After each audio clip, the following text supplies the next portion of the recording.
You know, this is America. In this country, you're assumed innocent till proven guilty. And when he is proven guilty, gets his fair day in trial, then I'll say that, if indeed he's guilty. I don't understand this mob saying he's a fraudster without even a fair trial. One day, some of those people are going to be in the same situation. They just don't know it yet. The basis of the justice system is assume innocence until proven guilty. I don't care if they don't like that. I don't care. Kevin O'Leary had much to say regarding his angle on CZ and Binance, but not much to say regarding SBF and FTX's fraudulent business activities. O'Leary mentioned that he sat in Congress under oath to help push the crypto industry forward. O'Leary is a paid spokesperson for FTX and claims that he was being transparent and that he lost millions of dollars due to the fallout. He then went on to say that he has no beef with CZ and that he has no reason to fight with him and that he's met him only once. CZ to many is the king of crypto, and this may be a war Kevin would not want to start. Here's more of what Kevin had to say, but before we do that, as we get into the video, don't forget to like the video, subscribe, and drop your questions or comments. Days ago, CZ had also tweeted this, taking a jab at you, Kevin. He tweeted, "It seems 15 million not only changed Kevin O'Leary's mind on crypto, it also made him align with a fraudster. Is he seriously defending SBF?" I believe he said this right after your CNBC interview. No, I saw that. That's all noise. What does that have to do with the debate we're having now? I guess the feedback that I'm getting, where people knew you were coming on today, and they felt that the Binance angle was being used as a deflection, changing the narrative in mainstream media. You were trending on Twitter to take the spotlight off of SBF and now use Binance as a scapegoat. Why would I do that? I'm just shining the light on what happened. Look, I've already disclosed I'm a paid spokesperson. I've already disclosed the economics of it. I've already disclosed the millions I lost. I'm being totally transparent because I have no option but to be totally transparent. You don't go and sit in Congress and lie to them. You can't do that. You're under oath. And so at the end of the day, I'm just telling you what I think happened. It has nothing to do with some strategy on social media. It's irrelevant to me. All that stuff is noise. What are the facts? That's what we have to find out. Now, I'm sorry that CZ, I have no reason to go, fight with him on social media. I've only met the guy once in a conference where he was on a screen. And so this is not a plan to hurt him. I'm just asking, where'd the money go? Where's the money? What about that $2.1 billion that you took off the balance sheet of FTX? Is that not a reasonable question? What's the answer? I think the feedback that I'm getting from the folks who watched our last interview and who've seen you make the rounds is they want to see you come out and say, Sam Bankman-Fried was wrong. I was wrong for investing in FTX and he's a fraud. That's what they want to hear. That's what the people want to hear from Kevin. They don't want to see Kevin defend Sam Bankman-Fried anymore. You know, this is America. In this country, you're assumed innocent till proven guilty. And when he is proven guilty and gets his fair day in trial, then I'll say that, if indeed he's guilty. I don't understand this mob saying he's a fraudster without even a fair trial. One day, some of those people are going to be in the same situation. They just don't know it yet.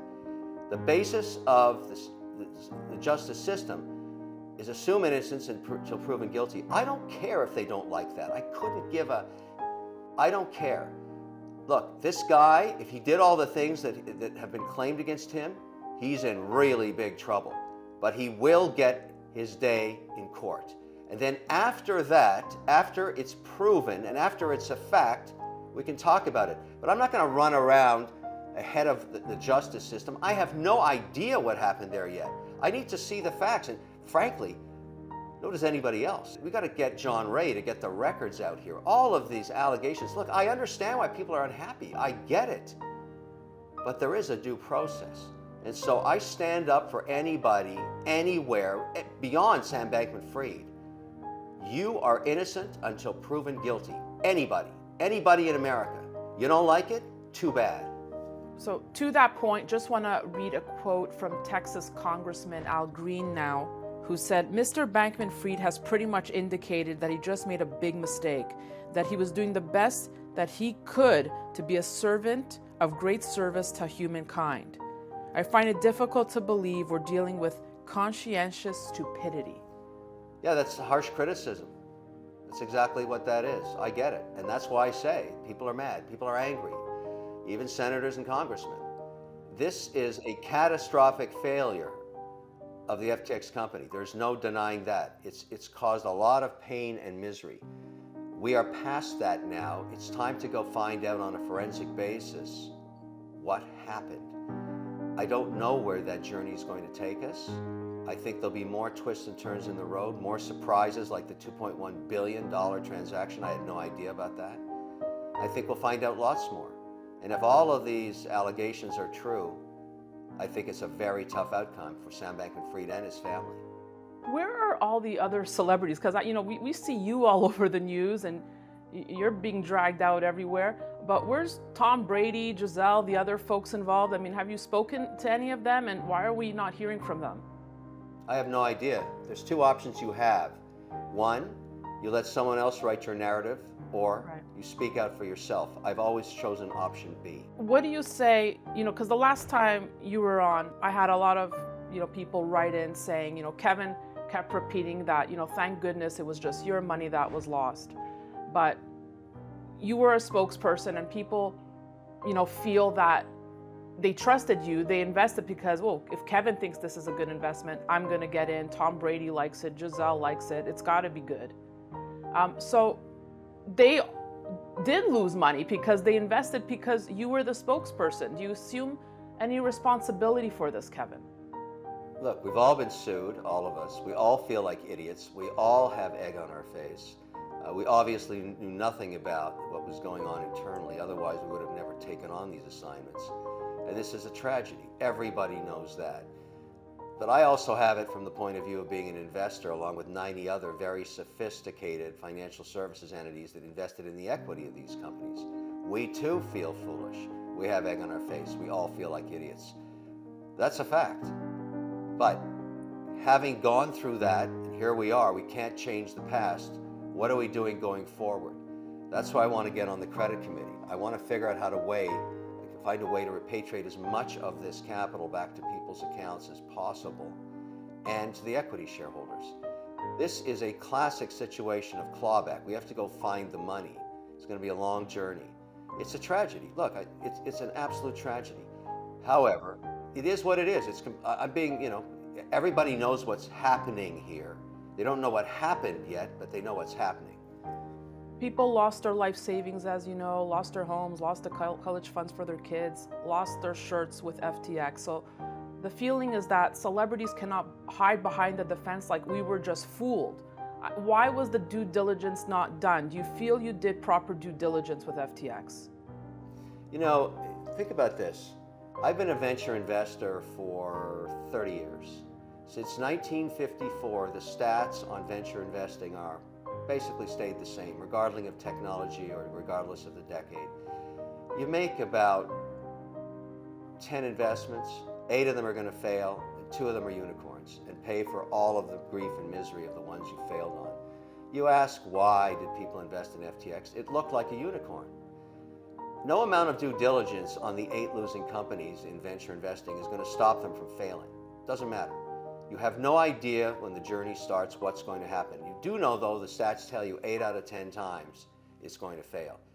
That's how it was in the 1950s. That's how it is today. So venture investing is risky. This was a venture investment. It's risky. What are the reasons for failure? Well, in this case, it might be fraud if proven. And so we don't know. But there's lots of other reasons companies fail. I'm not going to stop investing as a venture investor because I've had a 0. I have 8 zeros out of 10 every time I do 10 deals. But the 2 that win pay for all the mistakes. Do you feel used by FTX? Look, everybody has to deal with this in their own way. Obviously, I wish I hadn't got involved in this. It's too bad that this is the outcome. But I'm certainly not going to shirk from responsibilities of trying to do as much as I can to return capital. And anything I can do, and I'm very fortunate to have resources, I'm going to. But that's all I can do. What else can I do? I mean, I have to actually face this, deal with all this, and then go forward. And I'm going to remain an investor. I'm going to remain transparent, and if called back to testify, I will. This is a journey. We haven't started even the first mile of it yet.